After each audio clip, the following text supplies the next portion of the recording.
Hello, ഇന്നത്തെ നമ്മുടെ short വീഡിയോയിലെ ചടപടിയെ റെസിപ്പി എന്താണെന്നറിയാമോ?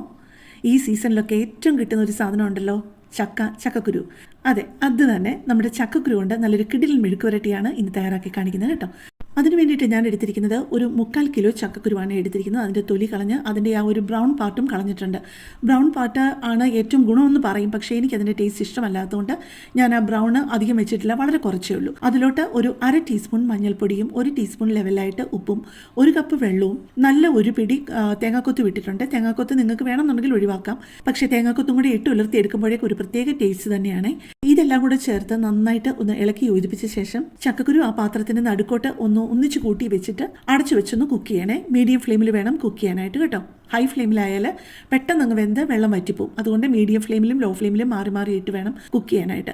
അതുപോലെ ഇടയ്ക്കിടയ്ക്ക് ഒന്ന് തുറന്ന് നോക്കി ഇളക്കിയിട്ട് വീണ്ടും ഇതുപോലെ ഒന്ന് നടുക്കോട്ട് കൂട്ടി വെക്കണം. പിന്നെയും അടച്ചു വെച്ച് കുറച്ച് നേരം കുക്ക് ചെയ്യണം. അങ്ങനെ ഒരു 2-3 പ്രാവശ്യം കുക്ക് ചെയ്ത് കഴിയുമ്പോഴേക്കും നമ്മുടെ ചക്കക്കുരുവിൻ്റെ വെള്ളമെല്ലാം വറ്റി. അപ്പോൾ നിങ്ങൾ വെന്തിട്ടുണ്ടോ നോക്കണം. വെന്തിട്ടില്ലെന്നുണ്ടെങ്കിൽ വീണ്ടും കുറച്ച് തിളച്ച വെള്ളം കൂടെ അതിലേക്ക് ഒഴിച്ച് കൊടുത്തു കഴിഞ്ഞിട്ടേ കുക്ക് ചെയ്യാവുള്ളൂ കേട്ടോ. ഇപ്പം നമ്മുടെ ചക്കക്കുരു എല്ലാം വെന്ത് ഒരു പകുതി തണുത്ത് വന്നിട്ടുണ്ട്. ഇപ്പം ഞാൻ എടുത്തിരിക്കുന്നത് ഒരു 10-30 കൊച്ചുള്ളി നന്നായിട്ട് ചതച്ചതും ഒരു 8-9 അല്ലി വെളുത്തുള്ളി നന്നായിട്ട് ചതച്ചും കൂടെയാണ്. ആ പാൻ ചൂടായി വന്നപ്പോഴേക്കും ഒരു 4 ടേബിൾ സ്പൂൺ കോക്കനട്ട് ഓയിൽ അതിലോട്ട് ഒഴിച്ച് ചൂടായി വന്നപ്പോഴേക്കും നമ്മൾ ഈ ചതച്ച ചുവന്നുള്ളിയും വെളുത്തുള്ളിയും കൂടി അതിലോട്ട് ഇട്ട് കൊടുത്ത് നിങ്ങളിപ്പോൾ കണ്ടല്ലോ ചെറിയൊരു ബ്രൗൺ കളർ ആയപ്പോഴേക്കും അതിനകത്തൊരു 3-4 തണ്ട് കറിവേപ്പിലയും കൂടി ഇട്ടു. കറിവേപ്പിലയും കൂടി ചേർത്തൊന്ന് വഴറ്റി കഴിഞ്ഞിട്ട് പിന്നെ ചേർത്ത് കൊടുത്തത് 2 ടീസ്പൂൺ കാശ്മീരി ചില്ലി ഫ്ലേക്സും 3/4 ടീസ്പൂൺ ചെറിയ തരിയായിട്ട് പൊടിച്ച കുരുമുളക് പൊടിയും 1/2 ടീസ്പൂൺ ഗരം മസാല കൂടിയാണ് ചേർത്തത്. നിങ്ങൾക്ക് ഗരം മസാല ചേർക്കാം, അല്ലെങ്കിൽ 1/2 ടീസ്പൂൺ പെരിഞ്ജീരകത്തിൻ്റെ പൊടി ചേർത്താലും മതിയെ. അത് ചേർത്ത് ഒന്ന് പച്ചച്ചുവയൊന്ന് മാറി കഴിയുമ്പോഴേക്കും നമ്മൾ കുക്ക് ചെയ്ത് വറ്റിച്ച് വെച്ചിരിക്കുന്ന ചക്കക്കുരു ഉണ്ടല്ലോ, അത് ഇതിനകത്തോട്ട് കുടഞ്ഞിട്ട് കൊടുത്തിട്ട് നന്നായിട്ട് ഉലർത്തിയെടുക്കണം.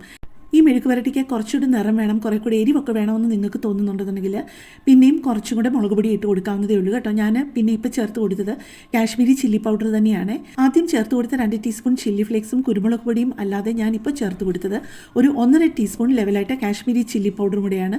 പിന്നെ ഉപ്പ് കുറച്ചുകൂടെ വേണമെന്ന് തോന്നിയത് കൊണ്ട് കുറച്ച് ഉപ്പ് കൂടി ചേർത്ത് നന്നായിട്ടൊന്ന് ഉലർത്തിയെടുക്കണം കേട്ടോ. ഇതെന്തുമാത്രം നന്നായിട്ട് ഉലർത്തുന്നോ അത്രയും ടേസ്റ്റ് കൂടുതലാണ് ഈ മെഴുക്ക് വരട്ടിക്ക്. ഇപ്പം തന്നെ നിങ്ങൾ കണ്ടില്ലേ, ആദ്യം ഇട്ട് കൊടുത്തവത്തിൽ നിന്ന് എന്ത് നിറം വ്യത്യാസം വന്നു എന്ന്. നിങ്ങൾക്ക് ഇതുപോലെ നല്ല നിറം വേണമെന്നുണ്ടെങ്കിൽ ആദ്യത്തേതാണെന്നുണ്ടെങ്കിലും ചില്ലി ഫ്ലേക്സ് ഒഴിവാക്കിയിട്ട് മൊത്തം ഒരു 3 ടീസ്പൂൺ കാശ്മീരി ചില്ലി പൊടി മാത്രം ഇട്ടാൽ മതി കേട്ടോ. അങ്ങനെ നമ്മുടെ ഒന്നാന്തരം ചടപടെ ചക്കക്കുരു മെഴുക്ക് വരട്ടി റെഡി ആയിട്ടുണ്ട്. അപ്പോൾ കൂടുതൽ നല്ലൊരു വീഡിയോയുമായിട്ട് നമുക്ക് നാളെ കാണാം. താങ്ക്